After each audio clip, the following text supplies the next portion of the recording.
I think back to how I got started. I was a student in the Department of Agricultural Journalism, and agricultural journalism was a department at the UW that goes all the way back to WPR beginnings. I took a course in broadcasting in my senior year at the UW, and I'd taken many courses in ag journalism. I was an animal biology major, but I loved the communications classes, so I just kept taking them. And I took Maury's class in my senior year, and Maury was going off to Colorado to teach a summer course in Colorado, and he didn't have anybody to do his half-hour radio show. So about halfway through the class, I guess he must have figured that I'd be good enough. So he said, "Hey, would you like to go on for a master's degree? And then you can do my radio show while I'm gone and then finish up." And I didn't have any job prospects. So sure, why not? I got better, and summer, Maury came back after the summer was over, and then I was his assistant, and then about halfway through that time period, Maury suddenly gets a promotion to a deanship. And so now the department is looking for somebody with a Ph.D. to not only do the radio show, but to also teach the classes and advise the students. And they didn't have anybody. I was short notice. And so they said, "Hey, would you stick around for another year?"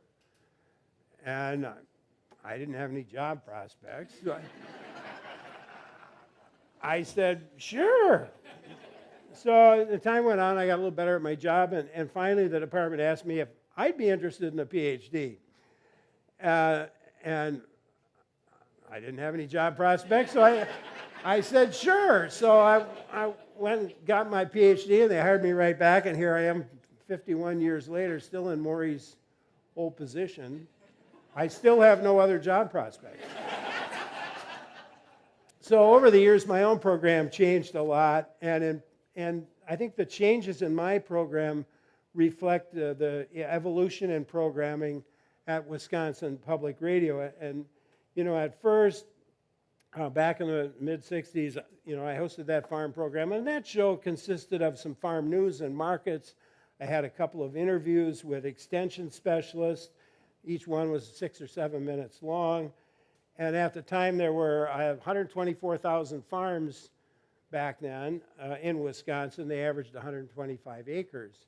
Today, we have 77,000 farms, and they average 205 acres. And as farm numbers declined, and as farmers looked to other sources for information, we changed the program. So it became an hour long.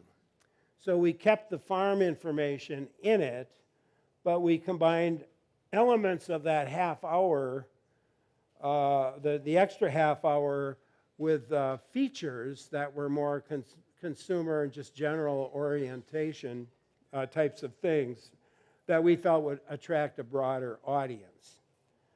It was a 1-hour show until 1990.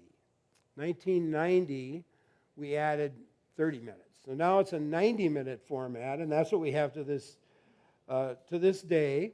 I like to focus on advice programs, health, ag, the environment, money, home energy and repair, wildlife and gardening. I have many authors on my program. And the show is a lot different from a lot of our programming because it was a lot more casual in its approach. And I think that helped. The fact that people could participate themselves, that really helped audience interest a lot. And so it was a pretty good hit right from the start. You as listeners and callers are really the key to the program. You're the people who make things really interesting, as a matter of fact. I like the sense of community that we've developed with our call-in program, sense of ownership listeners feel toward Wisconsin Public Radio. On the technology side, though, that's kind of the biggest change for us. You can listen online after airing, go to our website, wpr.org, subscribe to my podcast or anybody else's podcast on the air. We can reach people anywhere in the world with our shows.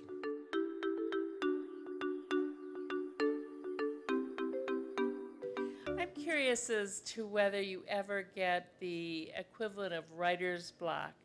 You can't predict what you're hearing every day, and yet you seem so comfortable. Can you talk about that at all?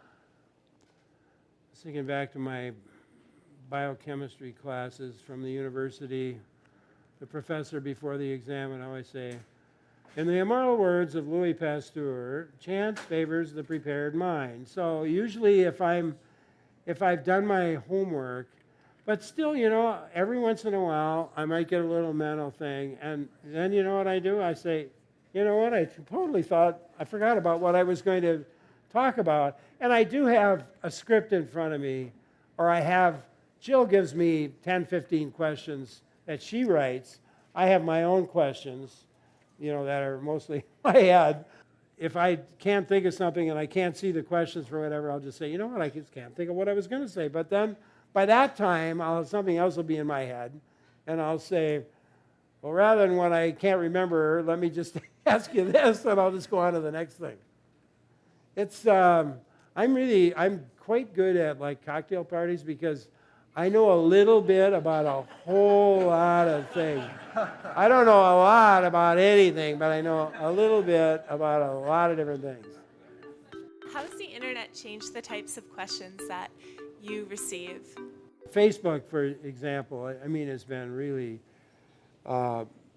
big, especially for my show because of the nature of my show.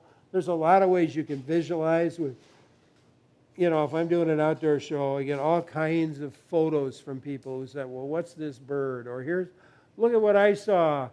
And so they're participating, or what's this insect? Or can you figure out what this weed is?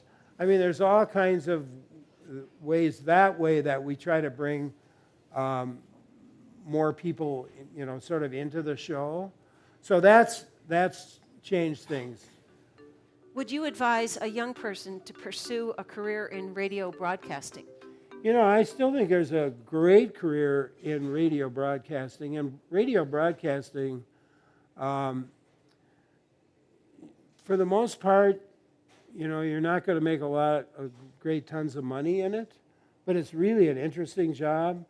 And you don't have to be on air. Probably the people that are off air make more money than the people that are on there. All the marketing, the salespeople, typically at a commercial station are making more money than the on-air people, unless you're in a market like Chicago or, you know, a big market. But I think it's still plenty viable.